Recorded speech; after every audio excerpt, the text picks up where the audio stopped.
اور لیکن جب بار والوں نے بھی مانا ہے تو کیا خوب مانا ہے. صدیق اکبر کی کیا شان ہے. ایسے ہی تو صدیق اکبر نہیں، نام تو ابو بکر، کنیت ابو بکر ہے جی. اور آپ جو ہے عتیق جی، اور آپ جو ہے صدیق اکبر ایسے ہی نہیں بنے. یہ نگاہ مصطفیٰ کا کمال ہے.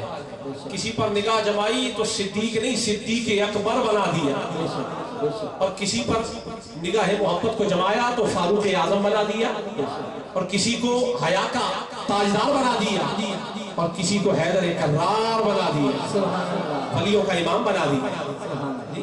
تو بات اتنی ہے کہ گھر والوں نے بھی مانا، خادموں نے بھی مانا.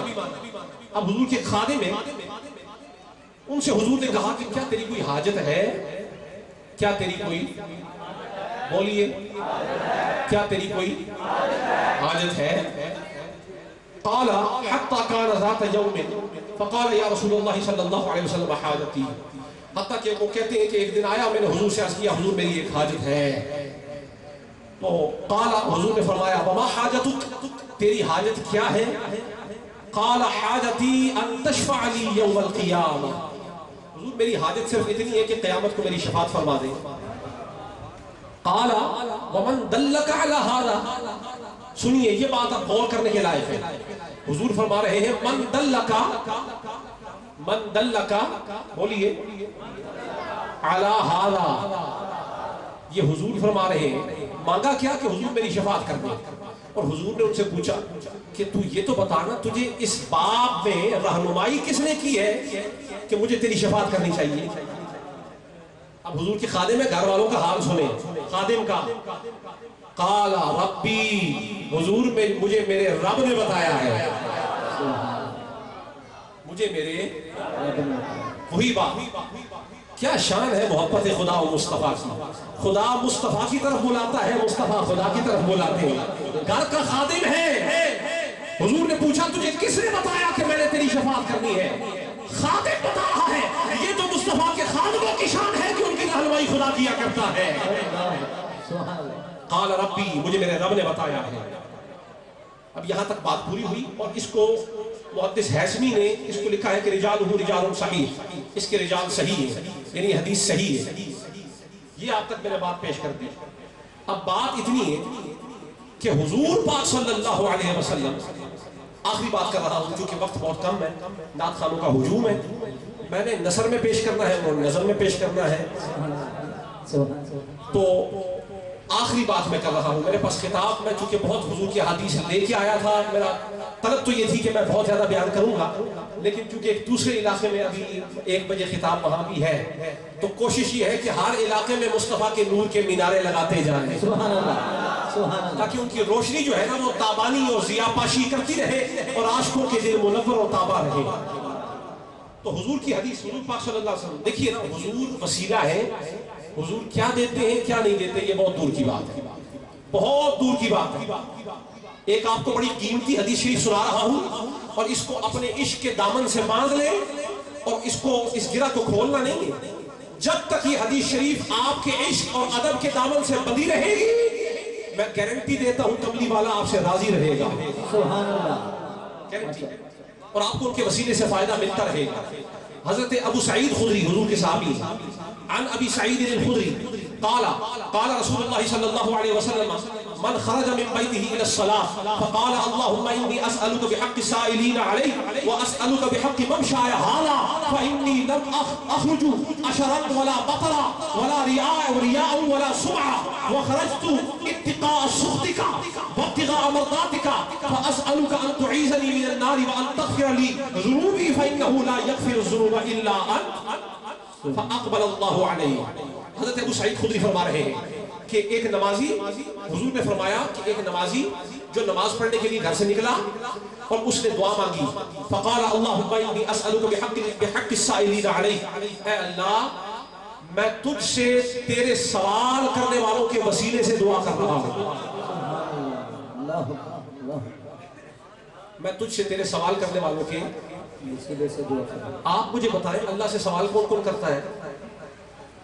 مسلم، مومن، متقی، اخیار، ابرار، نجبا، نقبا، جی نقیب، نجیب، ابدال، اقطاب، اوتاد، اغیاس، غوث اعظم، تابعی، تبع تابعی، صحابی، اصحاب بدر، اصحاب شجرہ، 1,24,000 صحابی، حضور کے گھر والے، 5 تن پاک، 4 خلیفے، سارے نبی، نبیوں کے سردار.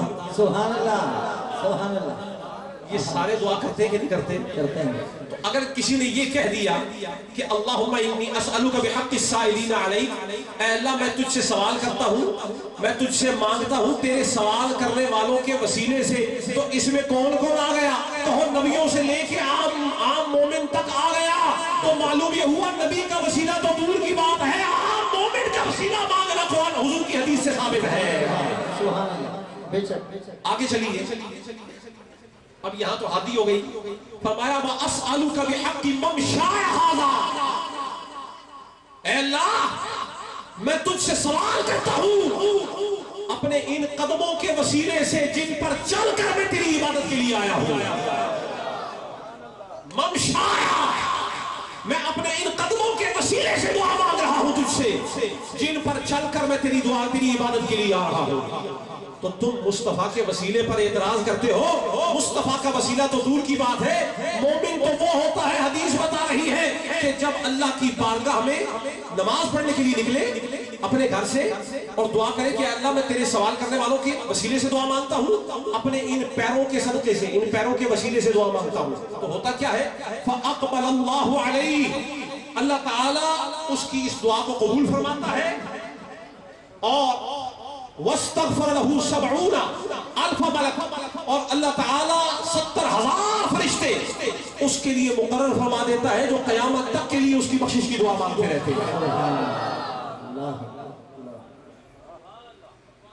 وسیلہ کس کا مانگا؟ حضور کا نہیں، موسیٰ علیہ السلام کا نہیں، ابراہیم علیہ السلام کا نہیں، اولو العظم کا نہیں، رسولوں کا نہیں، نبیوں کا نہیں، 1,24,000 انبیاء کا نہیں، حضور کے گھر والوں کا نہیں، 5 تن پاک کا نہیں، 4 یاروں کا نہیں، 1,24,000 کا نہیں، غوث اعظم کا نہیں، اپنے قدموں کا.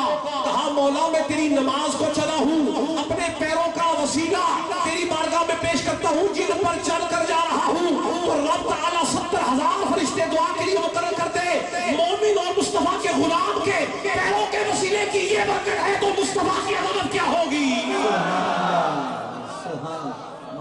عام مسلم کے، یہ بھی مسلم میں ذرا وضاحت کر دوں، یہ نہ ہو کوئی پلیکھے میں پڑ جائے. مسلم وہ کہ جس کی نگاہوں میں مصطفیٰ سے مائے ہوئے ہیں. مومن وہ کہ جس کا دل مصطفیٰ کا گھر بن چکا ہے. ہر ایک کے قدموں کے وسیلے خدا نہیں مانتا، خدا بھی وسیلہ اسی کا مانتا ہے جس نے مصطفیٰ کو وسیلہ مانا ہوا ہو. ایسے ہی وسیلہ کیسے ہو سکتا ہے؟ تو رب تعالیٰ مصطفیٰ والا وسیلہ کبھی رد نہیں فرماتا. مصطفیٰ والا وسیلہ مختصر بات اتنی ہے پیارے صاحبوں، جب بھی اللہ کی بارگاہ میں خود کو پیش کرو تو وسیلہ مصطفیٰ والا پیش کرو. کیوں کہ اس وسیلے کو خدا رد نہیں فرماتا. آخری بات، حضور پاک صلی اللہ علیہ وسلم، دیکھیے حضور کے وسیلے کو کتنا سمجھا، کیسا ہونا چاہیے، کیسا نہیں ہونا چاہیے، کتنا ماننا چاہیے، اس کی عظمت کیا ہے، اس کی فضیلت کیا ہے، اس کی شان کیا ہے. یہ سب سے زیادہ کون جانتے ہیں کہ یہ حضور کے صحابہ. بولیے حضور کے صحابہ. حضور کے صحابہ سے زیادہ مخلوق میں حضور کو کوئی نہیں سمجھ سکا. اور وہ کتنا سمجھے یہ ذرا صدیق اکبر سے پوچھیں. یہ صدیق اکبر سے پوچھیں یہ کون ہے کہ یہ ہم نے قرب کی بات کی تھی نا، قرب کی، یہ وسیلے کو وہ لوگ قرب کہتے ہیں. تمہیں قرب کا کیا پتا ہے؟ قرب کا بھی پوچھنا ہے تو صدیق اکبر سے جا کر پوچھو. قرب کس کو کہتے ہیں؟ اس لیے کہ جیسا قرب صدیق نے غار ثور میں مصطفیٰ کا پایا ہے نا. بس ایک ہی بات تھی، چہرہ مصطفیٰ کا تھا، نگاہ صدیق اکبر کی تھی. ادھر لا شریک عبادت ہو رہی تھی، صدیق تک رہا تھا، مصطفیٰ دکھا رہا تھا. تو صدیق اکبر سے پوچھو حضور کو کیسا جانا؟ فرمایا ما عرفناکا، حضور میں نے کائنات کی ہر چیز کو سمجھ لیا ہے لیکن آپ کو نہیں جان سکا. فرمایا صدیق تو میرے سب سے زیادہ قریب رہتا ہے، سن کہ اگر تو مجھے نہیں جان سکا نا یا ابا بکر لم یعرفنی حقیقتا غیر ربی، تو میرے اتنے قریب ہے، اگر تو نہیں سمجھ سکا تو سن لے، میرے خدا کے سوا مجھے مصطفیٰ کو آج تک کوئی نہیں جان سکا ہے، خدا ہی جانتا ہے۔ تو جن صحابہ نے حضور کو جانا، ذرا ان سے بھی تو پوچھتے ہیں نا حضور کو کیسا وسیلہ مانا ہے۔ حضور جمعے کی خطبہ کے لیے تشریف فرما ہے منبر پر، حضور کے صحابہ کی مجلس میں سے ایک اعرابی صحابی کھڑے ہو گئے۔ 1 سال ہو گیا مدینے میں بارش نہیں ہوئی، 1 سال بارش نہیں ہوئی، قحط کا عالم ہو گیا۔ تو اعرابی کھڑے ہو کر حضور کی بارگاہ میں کہنے لگے، صحابی تھے، عرض کیا حضور تباہ ہو گئے، ہلاک ہو گئے۔ حضور نے پوچھا کیا بات ہے؟ فرمایا سرکار قحط آ چکا ہے، مدینے میں بارش نہیں ہوتی، جانور مر رہے ہیں، فصلیں تباہ ہو رہی ہیں، آپ اللہ سے دعا کریں تاکہ اللہ تعالیٰ ہمیں بارش عطا فرمائے۔ یہ کون کہہ رہا ہے؟ اعرابی، اور ہے کون کہ یہ صحابی۔ صحابی کوئی چھوٹا موٹا ہوتا ہے؟ نہیں، نبیوں کے بعد سب سے اعلیٰ۔ تو دعا ہی مانگنی ہے نا، بارش ہی مانگنی ہے، تو خود کیوں نہیں مانگی؟ صحابی مانگ لیتے ہیں۔ رب تو فرماتا ہے بھائی جَا سَأَلَكَ عِبَادِي عَنِّي فَإِنِّي قَرِيبٌ، جب میرا کوئی بھی بندہ مجھ سے دعا مانگتا ہے میں تو اس کے قریب ہوتا ہوں، میں اس کی بات سنتا ہوں، مانتا ہوں، اس کو عطا کرتا ہوں۔ تو جب اتنی ہی بات تھی تو پھر حضور کہ صحابی اللہ سے خود مانگ لیتے، حضور کو کہنے کی کیا ضرورت تھی؟ یہی تو بات ہے، اسی کو تو عقیدہ کہتے ہیں۔ صحابہ سے سیکھو عقیدہ کس کو کہا جاتا ہے۔ صحابی بیعت مانگتے ہیں کہ جب بھی اللہ سے کوئی شے مانگنی ہے ڈائریکٹ نہیں مانگنی، مصطفیٰ کے وسیلے سے مانگنی ہے۔ آپ دعا کریں۔ ادھر مصطفیٰ نے منبر پر دعا کے لیے ہاتھ اٹھائے، ابھی دعا کے لیے ہاتھ نیچے نہ کیے تھے کہ مدینے کو بادلوں نے آ کر گھیر لیے۔ شہر مدینہ بادلوں کی اوٹ میں آیا، بادلوں نے مدینے کو حصار میں لے لیا، چھم چھم برسنا شروع ہو گئے۔ تو مصطفیٰ نے لب ہلائے تھے تو بادل اس انتظار میں گویا 1 سال بارش نہ ہوئی نہ تھی، 1 سال بارش نہ ہوئی تھی، بادل گویا انتظار میں کھڑے تھے کب محبوب بلائے تو ہم بھی جائیں۔ 1 سال 1 سال بادل نہیں برسے، 1 سال نہیں برسے۔ بادلوں کو بھی پتا تھا نا یہ تو وہ بارگاہ ہے جہاں فرشتہ بھی چلا جائے تو قیامت تک باری نہیں آتی، جانے کب ہمیں بلاوا آ جائے۔ ویسے تو فرشتے رہتے ہیں، آپ جائیں گے تو بلاوے سے ہی جائیں گے، آج بلاوے سے جائیں گے، ایسے نہیں جائیں گے آج بلاوا کریں۔ آیا ہے بلاوا مجھے دربار نبی سے، پیغام سوال آئی ہے گلزار نبی سے، آیا ہے بلاوا مجھے سرکار نبی سے۔ نہیں برسیں گے، سال تک نہیں برسے، پر جب برسنے پہ آئے ادھر کسی کالی زلفوں والے کے، واللیل کی زلفوں والے کے، والضحیٰ کے مخرے والے کے، اور مازاق کے کجلے والی آنکھوں نے جب لبوں سے اتنا کہہ دیا کہ بارش ہو جائے، دیر نہیں لگی، ہاتھ نیچے بعد میں آئے ہیں، چھم چھم پہلے شروع ہو گئی ہے، بارش برسی، بس اتنا ہوا، بات ختم ہو گئی ہے، اتنا ہوا کہ حضور نے ان کے کہنے پر بارش بلا لی۔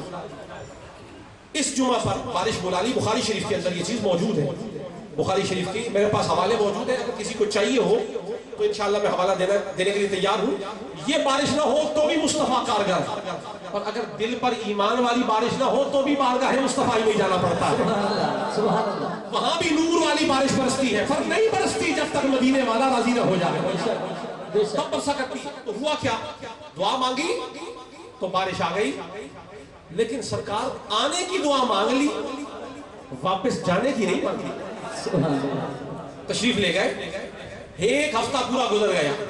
وہ جو آپ کہتے ہیں نا پنجاب میں جمعرات والی جڑی، ادھر جمعرات کی جڑی لگتی ہے، ادھر جمعے کی جڑی لگی ہوئی تھی۔ بارش مانگ لی، بارش آ تو گئی، پر محبوب نے بلایا تھا، جانے کا حکم نہیں فرمایا۔ بادلوں نے بھی سوچا کہ جس نے بلایا ہے اس کے بلانے پہ آئی ہوں، اگر اپنی مرضی سے جاتی ہوں تو گستاخی ہوتی ہے، بے ادبی ہوتی ہے، نہیں جانا۔ جس محبوب نے بلایا ہے واپس بھیجے گا تو جاؤں گی، نہیں تو میں بھی برستی رہوں گی، برستی رہوں گی۔ پورا ہفتہ برستی رہی، پورا ہفتہ برستی رہی، حتیٰ کہ اگلے جمعہ پر سرکار تشریف لے آئے تو وہی عربی یا غالباً کوئی اور اٹھ کر کھڑے ہوئے اور کہا سرکار لٹ گئے، تباہ ہو گئے۔ سرکار نے فرمایا اب کیا ہوا؟ فرمایا سرکار پہلے بھوکے مردے سا تو رڑن لگے ایسے. کیا بات ہے؟ کہا سرکار بارش بہت ہو گئی ہے، مویشی جو ہے بہ رہے ہیں، فصلیں تباہ ہونے پہ آ رہی ہیں. پہلے فصلوں کے بچنے کی صورت نہیں تھی اور اب تو بالکل ہی بچنے کی صورت نہیں ہے.